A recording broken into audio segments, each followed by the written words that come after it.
Hello बच्चों, आप सभी लोगों का हमारा यूट्यूब चैनल आहिद एकेडमी पर स्वागत है। आज काफ़ी टाइम बाद मैं इस चैनल पर वीडियो अपलोड कर रहा हूँ। एक्चुअली किसी रीजन से मैं वीडियो नहीं अपलोड कर पा रहा था, बट अब मैं कंटिन्यू वीडियो अपलोड करूँगा। आज हम लोग क्लास 11th मैथ स्टार्ट करने जा रहे हैं। आज मैं आपको बताऊंगा कि क्लास 11th का जो मैथ है उसमें सिलेबस में क्या क्या चीज़ें हैं, और एग्जाम का पैटर्न क्या हो गया आप लोगों का, और किस तरह से एग्जाम्स होंगे हमारे, कौन से चैप्टर्स कौन से एग्जाम्स में आएंगे। तो स्टार्ट करते हैं हम लोग। सबसे पहले मैं आपको बताऊं बेटा, जो अब हमारा एग्जाम का पैटर्न है वो दो टर्म्स में बट गया है। एक टर्म 1 और एक टर्म 2। तो पहले जो सबसे फर्स्ट एग्जाम यानी फर्स्ट हाफ में जो एग्जाम होगा वो टर्म 1 होगा, और सेकेंड हाफ का जो एग्जाम होगा वो टर्म 2 का होगा। टर्म 1 में जो चैप्टर्स आ रहे हैं वो चैप्टर्स हैं, चैप्टर 1 आपके एनसीईआरटी मैथ का, चैप्टर 2 यानी set relation and function, chapter 5 complex number, chapter 9 sequence and series, chapter 10 straight line, chapter 13 limits and derivative.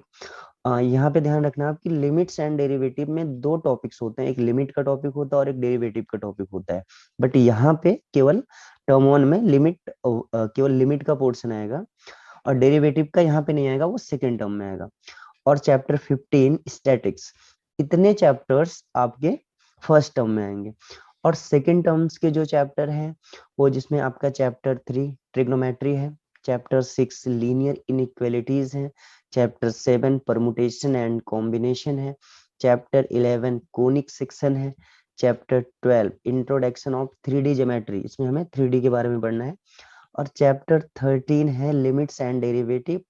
और यहाँ पे हमें डेरिवेटिव पढ़ना है, यानी लिमिट्स वाला पोर्शन हमें टर्म 1 में कवर करना है, और डेरिवेटिव वाला पोर्शन हमें टर्म 2 में कवर करना है। और चैप्टर 16 हमें पढ़ना है प्रोबेबिलिटी। तो ये हमारा सिलेबस है टर्म 1 में और टर्म 2 का।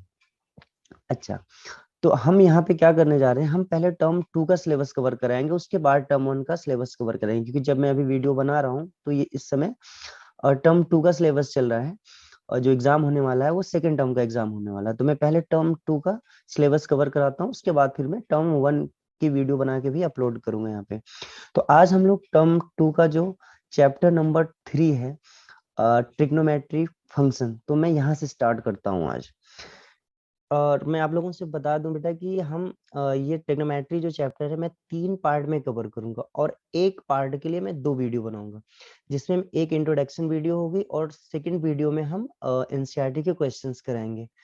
ऐसे ही सेकंड पार्ट की वीडियो होगी, फिर उससे रिलेटेड हम एनसीईआरटी के क्वेश्चंस कराएंगे, और ऐसे ही थर्ड पार्ट की वीडियो बनाएंगे और उससे रिलेटेड फिर एक्सरसाइज क्वेश्चंस करेंगे। और मैं आपसे बता दूं, जब ये चैप्टर कंप्लीट होगा यानी एनसीईआरटी कंप्लीट हो जाएगी, तब हम आपको एक सीट प्रोवाइड करेंगे जिसमें कुछ एक्स्ट्रा क्वेश्चंस होंगे, R D Sharma, R S Agarwal और अदर कुछ बुक्स के क्वेश्चंस होंगे, तो वो सीट भी मैं आपको यहाँ सॉल्व कराऊंगा। तो चलिए स्टार्ट करते हैं हम लोग। सबसे पहले मैं बात कर रहा हूँ एंगल की। देखो एंगल क्या होता है, एक्चुअल में एंगल जैसे हमने पहले से पढ़ा है कि जब दो लाइन आपस में ज्वाइंट होती है या कहीं पे इंटरसेक्ट करती हैं, तो उनके बीच में जो ये स्पेस होता है ये एंगल कहलाता है। ठीक है, अब यहाँ पे हम कुछ नई बातें जानते हैं इसके बारे में। देखो होता क्या है, जब हम एंगल बनाते हैं तो जो सबसे पहले लाइन ड्रॉ करते हैं उससे हम लोग कहते हैं इनिशियल लाइन। इसे हम लोग कहते हैं इनिशियल लाइन या इनिशियल साइड। फिर दूसरी जो लाइन ड्रॉ करते हैं उसे हम कहते हैं टर्मिनल या टर्मिनस, टर्मिनल साइड, या कुछ बुकों में टर्मिनस लिखा होता है। ठीक है, और इनके बीच का जो ये गैप होता है यही हमारा एंगल होता है। यानी एंगल किसके बीच में बनता है, एक इनिशियल साइड जो हम पहले ड्रॉ करते हैं, फिर एक दूसरी साइड जो टर्मिनस साइड होती है, उनके बीच का जो गैप होता है वो एंगल होता है। अच्छा, अब यहाँ पे एक बात हमें सीखनी ये है कि जब भी हम लोग एंगल ड्रॉ करेंगे, जैसे मैंने ये बेस लाइन ड्रॉ की, या हम इनिशियल लाइन को बेस लाइन भी कहते हैं, मैंने ये इनिशियल लाइन या इनिशियल साइड ड्रॉ की, यहाँ पे भी देखो मैंने ये इनिशियल साइड ड्रॉ की, समझना इसको थोड़ा ध्यान से। अब हमें इनिशियल साइड हमने ड्रॉ कर ली, अब हमें टर्मिनल साइड ड्रॉ करनी है या टर्मिनल साइड ड्रॉ करनी है। तो मान लो मैंने ये ड्रॉ कर दिया। अब देखो ये आपकी टर्मिनस साइड हो गई।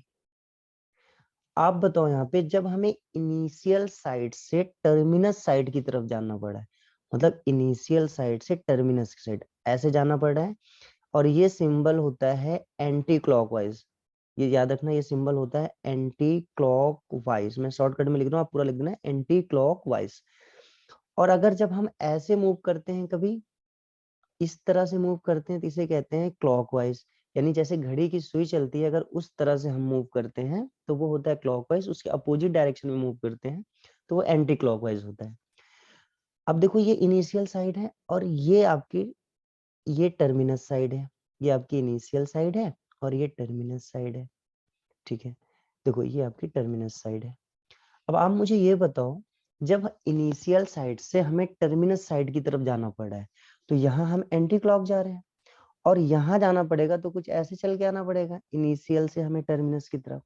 यानी यहाँ पे एंटी क्लॉक चलना पड़ रहा है और यहाँ पे क्लॉक चलना पड़ रहा है। तो याद रखना बेटा, जब हमें एंटी क्लॉक चलना होगा कहाँ से कहाँ तक जाने के लिए, इनिशियल साइड से टर्मिनस साइड के जाने इनिशियल साइड से टर्मिनस साइड के जाने के लिए, तो जो एंगल बनेगा वो एंगल पॉजिटिव होगा। यहाँ पे जो एंगल बनेगा वो पॉजिटिव एंगल होगा। और जब हमें इनिशियल साइड से टर्मिनस साइड की तरफ जाने के लिए क्लॉकवाइज चलना होगा, तो जो एंगल बनता है वहां पे वो एंगल नेगेटिव एंगल होता है। तो याद रखना कि नेगेटिव एंगल और पॉजिटिव एंगल का कॉन्सेप्ट क्या है। जैसे एग्जांपल के तौर पे मैंने ये लाइन ड्रॉ कर दी, आपकी इनिशियल साइड है और ये मान लो टर्मिनस साइड है, ये एंगल 45 डिग्री बन रहा है। ये आपकी इनिशियल साइड थी और ये टर्मिनस साइड थी। मैंने इनिशियल साइड ड्रॉ की यहाँ पे और ये टर्मिनस साइड यहाँ पे ड्रॉ की, और इनके बीच का भी एंगल 45 डिग्री है। लेकिन यहाँ पे मैं क्या बोलूंगा कि 45 नहीं बल्कि -45 डिग्री है, क्योंकि इनिशियल साइड से टर्मिनस साइड की तरफ हमें जाना पड़ रहा है तो क्लॉकवाइज चलना पड़ा, और यहाँ कैसा चलना पड़ा है, एंटी क्लॉक चलना पड़ा, और यहाँ पे क्लॉक चलना पड़ा। तो जब एंटी क्लॉक चलना होगा तो वो पॉजिटिव एंगल होगा, और जब क्लॉकवाइज चलना होगा तो वो नेगेटिव एंगल होगा। देखिए, जब भी हम एंगल को मेजर करते हैं, यानी जैसे अभी हमने एंगल के बारे में सीखा कि पॉजिटिव एंगल कब होता है, नेगेटिव एंगल कब होता है। देखो, जब भी हम एंगल को मेजर करते हैं या किसी भी चीज को मेजर करते हैं, तो उसको रिप्रेजेंट करने के लिए एक यूनिट की जरूरत होती है। ऐसे ही जब एंगल को मेजर करते हैं तो इसको रिप्रेजेंट करने के लिए हमें यूनिट की जरूरत होती है। और जो एंगल की यूनिट होती है वो नॉर्मली दो यूनिट्स होती है जिसमें इसको रिप्रेजेंट किया जाता है। एक है डिग्री और एक है रेडियन। तो एंगल को जब हम लोग मेजर करते हैं तो डिग्री या रेडियन में रिप्रेजेंट करते हैं। अभी तक क्लास 10 तक हमने जो पढ़ा था वो डिग्री के बारे में ही पढ़ा था, बट अभी यहाँ पे हम रेडियन के बारे में भी जानेंगे। देखिए, जैसे पाई है, पाई की वैल्यू होती थी 22/7 या हम 3.14, ये जानते थे नॉर्मली अभी तक की पाई की वैल्यू होती है। एक्चुअल में ये जो पाई की वैल्यू अभी तक हमने पढ़ी थी ये रेडियन में ही पढ़ी थी। पाई की वैल्यू रेडियन में ये होती है 22/7, लेकिन पाई की वैल्यू डिग्री में होती है 180 डिग्री। इसको ध्यान रखना आप लोग कि जो पाई की वैल्यू है वो 180 डिग्री होती है। यानी पाई जो है वो तो रेडियन में है, लेकिन कोई पूछे कि यार पाई जो रेडियन में है उसमें डिग्री कितनी होती है, तो आप कहोगे इसमें 180 डिग्री होती है। इसको ध्यान रखना, ये काफी यूज होगा अभी कि पाई रेडियन में 180 डिग्री होती है। ठीक है, दूसरी चीज, नॉर्मली यहाँ पे जो क्वेश्चंस बनेंगे एंगल्स में वो बनेंगे, एक डिग्री में दे दिया जाएगा आपको, रेडियन में बदलना होगा, या रेडियन में दे दिया जाएगा, डिग्री में बदलना होगा। इसी से रिलेटेड क्वेश्चंस जो पहली एक्सरसाइज में आपके एनसीईआरटी में ये करने हैं हमें, यानी एंगल से रिलेटेड यही क्वेश्चंस करने हैं। इसके पहले हम कुछ और बातें जान लेते हैं। अब देखिए, जैसे एक चीज और याद रखना है आपको, जैसे मान लो मीटर है तो उसकी छोटी यूनिट क्या होती है, सेंटीमीटर। उससे छोटी यूनिट क्या होता है, मिलीमीटर। ऐसे ही एंगल की यूनिट जब हम डिग्री में बात कर रहे हैं तो याद रखना कि 1 डिग्री की अगर हम बात करेंगे तो वो होता है 60 मिनट। और इस बात को आप ध्यान रखना कि जब हम सिंगल डैश लगाएंगे तो ये मिनट के लिए होता है, और जब डबल डैश लगाएंगे तो ये सेकंड के लिए होता है। इसको ध्यान रखना। देखो, 1 डिग्री में 60 मिनट होते हैं, ऐसे ही 1 मिनट में 60 सेकंड होते हैं।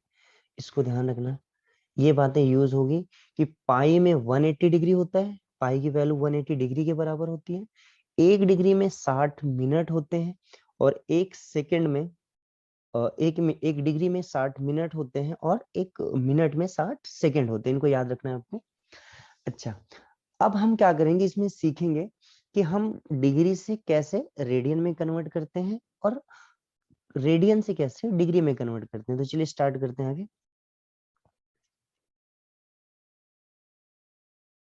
तो चलिए अब आगे हम लोग सीखते हैं। मान लो जो एंगल दिया हुआ है आपका वो डिग्री में दिया हुआ है और आपसे कहा जाए कि इसको रेडियन में बताओ कितना होगा। मतलब डिग्री हमें गिवन रहेगी और हमें बदलना है उसको रेडियन में। डिग्री गिवन है और रेडियन में बदलना है। कैसे बदलना है समझना। देखो मतलब हमें रेडियन फाइंड करना है और गिवन क्या है, डिग्री गिवन है। तो याद रखना उसके लिए एक फॉर्मूला होता है पाई अपॉन में 180 इंटू में डिग्री। ये डिग्री हमें गिवन रहेगी यहाँ पे, इसको हम कन्वर्ट करेंगे रेडियन में। जैसे एग्जांपल के तौर पे मान लो आपको दे दिया गया 30 डिग्री। जैसे एग्जांपल के तौर पे मान लो आपको दे दिया गया 30 डिग्री, आपको दे दिया गया 60 डिग्री, आपको दे दिया गया 90 डिग्री। अब ये सब डिग्री में आपसे कहा जा रहा है कि भाई इसको रेडियन में बदलो क्या होता है। जैसे एग्जांपल के तौर पे मान लो आपको दे दिया गया 30 डिग्री, आपको दे दिया गया 60 डिग्री, आपको दे दिया गया 90 डिग्री। अब ये सब डिग्री में आपसे कहा जा रहा है कि भाई इसको रेडियन में बदलो क्या होता है। तो देखो रेडियन के लिए मैंने अभी बताया कि रेडियन के लिए एक फॉर्मूला होता है पाई अपॉन में 180 इंटू में डिग्री। तो यहाँ पे देखो पाई को मैं ऐसे रखूंगा अपॉन में 180। डिग्री की वैल्यू कितनी है यहाँ पे 30 है डिग्री में, तो यहाँ हमने 30 लिख दिया। ये 0 से 0 कैंसिल हुआ, 3 6 या 18 यानी रेडियन आ गया पाई बाई 6। याद रखना रेडियन को लिखते समय हम ऐसे ऊपर सी लगा के भी रिप्रेजेंट करते हैं, इसको रिप्रेजेंट करने का तरीका होता है ये। तो ये जो वैल्यू आ गई ये रेडियन में आ गई। ऐसे इसको देखो पाई अपॉन में 180 इंटू में डिग्री, डिग्री जब मैं क्या लिखूंगा 60, ये 0 कैंसिल हुआ, 6 3 जा 18, तो आर की वैल्यू आ गई पाई बाई 3। तो रेडियन आ गया, इसे हम लोग सी लगा के रिप्रेजेंट कर सकते हैं। ऐसे 90 को हमें ये डिग्री में दिया हुआ है, रेडियन में बदलना है। तो आर इक्वल टू क्या होगा पाई अपॉन में 180 इंटू में डिग्री की जगह क्या लिखेंगे, डिग्री जैसे यहाँ पे फॉर्मूले में होता था वहां लिखेंगे हम लोग 90। तो 0 से 0 कैंसिल हुआ, 9 2 जा 80, यानी आर की वैल्यू आ गई पाई बाई 2 रेडियन। यानी अगर हम 90 डिग्री बोले या पाई बाई 2 रेडियन बोले बात एक ही है ये। तो इसको याद रखना डिग्री को रेडियन में कैसे बदलते हैं ये मैंने सीखा। अब हम सीखेंगे कि रेडियन को डिग्री में कैसे बदलते हैं, फिर कुछ उससे रिलेटेड क्वेश्चंस करेंगे। तो अब हम लोग सीखते हैं कि रेडियन से डिग्री में कैसे बदलते हैं, फिर उससे रिलेटेड कुछ क्वेश्चंस करते हैं। चलिए अब हम बात करते हैं कि रेडियन से डिग्री में कैसे बदलते हैं। यहाँ पे रेडियन हमें गिवन रहेगा और उसे हमें डिग्री में बदलना होगा। चलिए जैसे हम कुछ क्वेश्चंस नोट कर लेते हैं और सबसे पहले हम फॉर्मूले के बारे में जान लेते हैं। एक्चुअली में अभी जो मैंने फॉर्मूला बताया था रेडियन निकालने का वो होता था पाई अपॉन में 180 इंटू में डिग्री। यहाँ पे हमें डिग्री जो है वो गिवन रहती थी, इस बार रेडियन गिवन है। तो समझना इसी फॉर्मूले को हम लोग कन्वर्ट कर लेते हैं। तो अगर मैं डिग्री को यहाँ पे रोक लूं तो 180 इधर डिवाइड में इधर आएगा, मल्टीप्लाई में हो जाएगा, पाई ऊपर है यानी मल्टीप्लाई में, इधर डिवाइड में आ जाएगा। यानी यहाँ से डिग्री इक्वल टू क्या मिल जाएगा 180 अपॉन में पाई इंटू में आर, ये वैल्यू मिल जाएगी। यानी जब रेडियन दिया होगा और हमें डिग्री में कन्वर्ट करना होगा तो हम ये फॉर्मूला अप्लाई करेंगे। और ध्यान रखना यहाँ पाई की वैल्यू हमें लेनी है 22/7, इसे ध्यान रखना है आपको। चलिए जैसे कुछ हम क्वेश्चंस करते हैं। जैसे मान लीजिए एक क्वेश्चन हम नोट करते हैं। मान लो 2 पाई/15 ये आपका रेडियन में दिया हुआ है और आपसे कह रहा है इसको डिग्री में बदलो। तो सबसे पहले हम देखेंगे डिग्री का फॉर्मूला होता है 180 अपॉन में पाई इंटू में आर, ये होता है। हमें यहाँ पे आर गिवन होता है, ये जो गिवन है ये क्या है आर है यानी रेडियन में गिवन है। तो अब हम डिग्री कैसे निकालेंगे 180 अपॉन में पाई, जहां पे आर है रेडियन उसकी जगह मैं ये लिख दूंगा, यानी ये 2 पाई अपॉन में 15। अब देखो यहाँ पे पाई की वैल्यू 22/7 रखने की जरूरत नहीं है क्योंकि पाई से पाई कैंसिल हो जा रहा है। और देखो यहाँ 15 से आप देखो 15 1 जा 15, यहाँ पे 15 1 जा 15 और 3 15 2 जा 30, यानी आ गया 12। और 12 ऊपर 2 बचा हुआ है, मल्टीप्लाई करोगे तो डिग्री आ गया 12 2 जा 24, यानी 24 डिग्री। तो ये डिग्री की वैल्यू आ गई, यानी रेडियन में दिया हुआ था और डिग्री में मैंने कन्वर्ट कर दिया इसे। और भी कुछ क्वेश्चन देखते हैं, जैसे मान लो एक क्वेश्चन दिया हुआ है ये, मान लो π/8 दिया है आपको, और ये है आपका रेडियन में, आपको डिग्री में बदलना है, तो डिग्री में बदलना है हमें, रेडियन गिवन है, फॉर्मूला क्या होता है 180 अपॉन में पाई इंटू में रेडियन। तो हम क्या करेंगे 180 अपॉन में पाई, जहां रेडियन है वहां क्या लिखेंगे पाई अपॉन में 8। अब देखो यहाँ पे कैंसिल हो जा रहा है पाई, तो पाई से पाई कैंसिल हो गया। यहाँ पे देखो 4 2 जा 8, 4 4 जा 16, 2 बचेगा, 4 5 जा 20। अब यहाँ अब देखो जैसे d की वैल्यू 45/2 डिग्री आ गई, तो हम इसे इस हाल में नहीं छोड़ सकते। जैसे मान लो आपके पास कहीं कोई आपसे कहे कि भाई 1200 मीटर की डिस्टेंस है, तो एक्चुअल में हम 1200 मीटर नहीं बोलेंगे, उसे क्या बोलेंगे हम कि 1 किलोमीटर और 200 मीटर है। एग्जैक्टली ऐसे हमें यहाँ ये नहीं बताना है कि जैसे कोई कहे कि यार यहाँ पे 45/2, इसका मतलब हो गया 22.5 यानी 22.5 डिग्री। तो हम ये नहीं बोलेंगे, हमें एक्चुअल में बताना होगा कि कितना डिग्री है जो बच रहा है, फिर वो कितना मिनट है, अगर और भी बच रहा है तो फिर कितना सेकंड है। जैसा कि मैंने अभी पीछे बताया कि 1 डिग्री में 60 मिनट होते हैं और 1 मिनट में 60 सेकंड होते हैं, ये भी एंगल की यूनिट है, मिनट और सेकंड। देखिए जैसे डिग्री है ये 45/2 आ गई, अब ये प्रॉपर नंबर तो आया नहीं है, तो हम क्या करेंगे इससे डिवाइड करेंगे, 45 को 2 से डिवाइड करेंगे, 2 2 जा 4, 1 5 उतारेंगे, 0 आया, 5 उतारेंगे, 2 2 जा 4 1। अब देखो इसे आप मिक्स फ्रैक्शन में लिखो, कैसे लिखोगे 22.5 ये हो गया, और ये पूरी वैल्यू किसमें है डिग्री में ही है, खाली मैंने इसको मिक्स फ्रैक्शन में लिख लिया बस। अब आपको क्या करना है 22 तो पूरा डिग्री में मिल गया और ये प्रॉपर नंबर है, इसे छोड़ दो। साथ में 1/2 जो है वो भी क्या है, वो भी डिग्री में ही है, बट उसे हम डिग्री में नहीं छोड़ सकते। जो प्रॉपर नंबर मिल गया उसे रहने दो, इसे हमें मिनट में बदलना होगा। तो 1/2 डिग्री को मिनट में बदलने के लिए हमें क्या करना होगा 60 से मल्टीप्लाई, क्योंकि 1 डिग्री में 60 मिनट होते हैं, तो जितनी डिग्री होगी उसमें 60 से मल्टीप्लाई कर देंगे तो वो मिनट में बदल जाएगी, यानी इनटू में 60 मैंने कर दिया, और ये जो वैल्यू है भाई ये तो डिग्री में और ये किस में हो गई मिनट में हो गई। अब देखो यहाँ पे कैंसिल हो जाएगा और 2 3 जा यानी ये 30 आ गया, मतलब हम कहेंगे जो डिग्री की वैल्यू आई वो 22 डिग्री और 30 मिनट। मतलब अगर π/8 रेडियन है तो उसको हम डिग्री में बदलेंगे तो 22 डिग्री 30 मिनट ये वैल्यू आएगी। तो आइए एक एग्जांपल और देखते हैं इसका, जो पाई के फॉर्म में नहीं दिया हुआ है। जैसे 1/4 रेडियन में है, इसे हमें डिग्री में बदलना है। तो देखो अब जैसा भी मैंने बताया था कि फॉर्मूला क्या होता है डिग्री का 180 अपॉन में पाई इंटू में रेडियन। अब देखो यहाँ पे हम पाई की वैल्यू पुट करेंगे, क्योंकि यहाँ पे जो वैल्यू दी हुई है वो पाई के टर्म्स में नहीं दी हुई है। तो ये क्या हो जाएगा 180 अपॉन में पाई की जगह हम लोग 22/7 लिखेंगे, और आर हमारा दिया हुआ है 1/4। अब देखिए इसे आगे सॉल्व करते हैं हम लोग। तो डी को तो मैं ऐसे रोक के रखता हूँ, डी की वैल्यू हमें फाइंड करनी है। ये रेसिप्रोकल हो जाएगा, देखो 180 इंटू में 7 अपॉन में 22 ये हो जाएगा, और इंटू में 1/4। अब देखो यहाँ पे कुछ कैंसिल हो रहा है, तो यहाँ पे आप देखो ये 2 हो जाएगा और ये हो जाएगा 990। ठीक है, अगर हम इसे देखें तो ये हो गया 45, यानी जो डिग्री मिला ऊपर 45 है, इंटू में 7 बचा है और नीचे बच रहा है 22।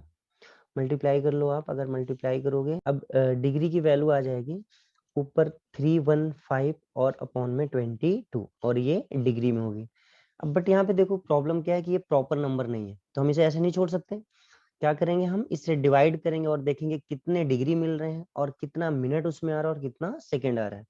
तो देखो 315 को डिवाइड कर लो 22 से, तो 1 टाइम्स जाएगा 22, ये आ गया आपका 9, 5 हम लोग उतार लेंगे तो 22 4 जा 88, तो ये 88 यहाँ पे आ गया आपका 7।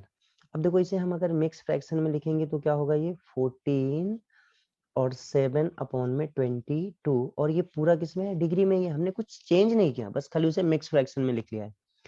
अब देखो 14 डिग्री प्रॉपर नंबर मिल रहा है, उसको साइड कर लो। 7/20 है, ये भी किस में है, ये भी डिग्री में ही है, बट इसको हम ऐसे नहीं छोड़ सकते। हमें क्या करना होगा, 14 डिग्री मिल गया, इसे साइड में करते हैं, इसे कन्वर्ट करते हैं, ये यहाँ पे 7/22 है। 7/22 इसको हम 60 से मल्टीप्लाई कर देते हैं। अब ये जो डिग्री में था इतना वाला पोर्शन, वो बदल गया मिनट में। तो देखो कितना आ रहा है, 14 डिग्री। इसे डिवाइड कर लो, तो डिवाइड करने पे वैल्यूज क्या मिल रही है, यहाँ पे 11 आ गया और यहाँ पे 30, यानी आ गया 7×3 = 21, यानी 210/11। ये किस में आ गया, मिनट में आ गया। अब इसको भी हम ऐसे नहीं छोड़ सकते, क्योंकि ये प्रॉपर नंबर नहीं है, तो हो सकता है हम चेक करेंगे कि कितने मिनट और कितने सेकंड मिलेंगे हमें यहाँ पे। तो अब हम लोग क्या करेंगे, 210 को डिवाइड करेंगे किससे, 11 से। तो देखो 11 1 जा 11, तो यहाँ आपका 0 1 और यहाँ पे आ गया 0, ठीक है, यानी 100 आ गया। अब हम क्या करेंगे, इसकी टेबल पढ़ेंगे, कितनी बार जा रहा है, 9 बार। 11 9 जा 99, तो यहाँ पे आ गया 1।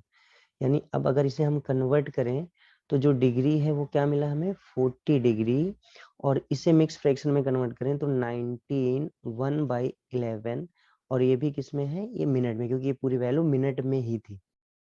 आप समझो, यहाँ पे मैं समझा दे रहा हूँ आपको। डिग्री की वैल्यू आ गई 14 डिग्री। अच्छा, 19 प्रॉपर नंबर मिल गया, वो मिनट में, उसे साइड करो। अब 1/11 ये क्या है हमारा, ये भी मिनट में है, बट इसे हम क्या करेंगे, सेकंड में कन्वर्ट करेंगे। तो 1 मिनट में 60 सेकंड होते हैं, तो क्या करेंगे, इसमें भी हम 60 से मल्टीप्लाई कर देंगे, जिससे वो सेकंड में कन्वर्ट हो जाएगा। यानी जो डिग्री है फाइनली वो क्या मिलेगा हमारा, 40 डिग्री 19 मिनट, और 1/11 जो था इंटू में 60, इतना सेकंड। अब देखो यहाँ पे फाइनली क्या मिला, 14 डिग्री 19 मिनट। अब ये डिवाइड हो नहीं रहा है, यानी डिवाइड करके चेक कर ले रहे हैं लोग। 6 इधर क्या है, 60 है, अपॉन में 11, तो ये 11 5 जम 55 यहाँ पे। अब देखो इसके बाद हम फ्रैक्शन में नहीं ले जाएंगे, मिक्स फ्रैक्शन नहीं बनाएंगे। लास्ट में हमें जो वैल्यू मिल जाएगी हम मान लेंगे कि वही उतना हमारा मिनट है, क्योंकि सेकंड है। एक्चुअली सेकंड ऑलरेडी बहुत छोटी यूनिट है, और अब इसे हम अगर पॉइंट में लेके जाएंगे तो वो लगभग निग्लेक्ट कर दिया जाता है उसे। तो लास्ट में बस आपको एक बार ले जाना है, और अब पॉइंट में या मिक्स फ्रैक्शन में नहीं, लास्ट में जो वैल्यू आ गई वही हमारा फाइनल आंसर हो जाएगा, यानी 5 सेकेंड। तो इसकी जो डिग्री की वैल्यू आई, कितनी आई, वो 14 डिग्री 19 मिनट और 5 सेकेंड। तो इसे ध्यान से समझ लेना। अगर कोई डाउट हो तो आप लोग कमेंट करके हमें